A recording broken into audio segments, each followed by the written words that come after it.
Hey everybody, we're gonna do some at-home science today, and where is Virginia? I'm looking for my, oh, hey, there she is. I am eating peanut butter and some tulips and some hummus.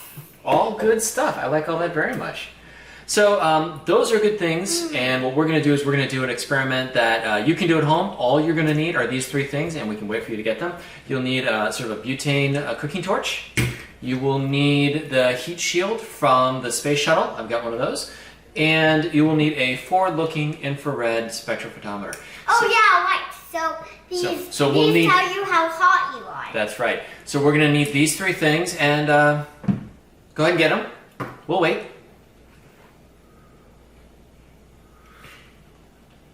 That's good coffee. So like Virginia said, this is a forward-looking infrared camera, and it tells you how hot you are. Okay, so we're gonna see how hot we are by sort of pointing this at us and looking out to the camera there, so you can see, there's Virginia in the infrared, and she's eating a cold carrot. And I'm sitting right next to her, and you can see how hot we are. So that's a pretty good picture there, right? And what happens if I take my glasses off? What it look like? You look weird. Yeah. I look beautiful. Anyway. Yes, I look weird. She looks beautiful. At any rate, what this is doing is it's showing us where the heat is, around our faces and stuff. And what we're going to do is we're going to use this forward-looking infrared camera to look at how heat ends up being dispersed or not dispersed on an insulator. So let's check that out. Heat up one spot of this right here. I'm going to try and keep it right here, and you can see it's going to get nice and hot right in that area there. Sort of red hot. And I'm going to let this go for several seconds. And I just want to keep it in one area right there. Now imagine the space shuttle is kind of coming back through the planet, through our atmosphere, and it'll land here. And I'll take the heat off. And let's look at it with our infrared camera there. It looks like the sun!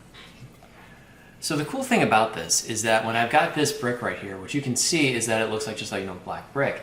But when I end up putting the infrared camera on there, you can see where I put all that heat.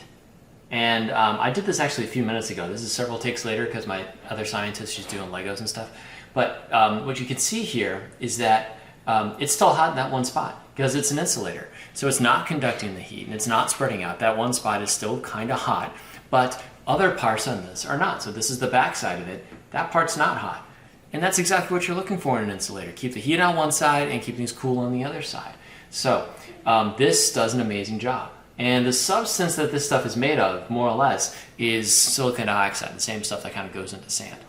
So if you have one of these, and it'd be very uncommon to have one of these, but hopefully it becomes more common because these are really neat. Enjoy, have a lot of fun. Insulators are great things to look at. And I'm just trying to move things around so I can get a good, image of what we're looking at here. So here's the picture-in-picture. That looks cool. Yeah. Gonna have some more fun with this.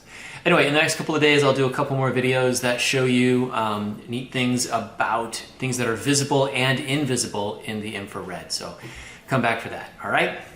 See you later.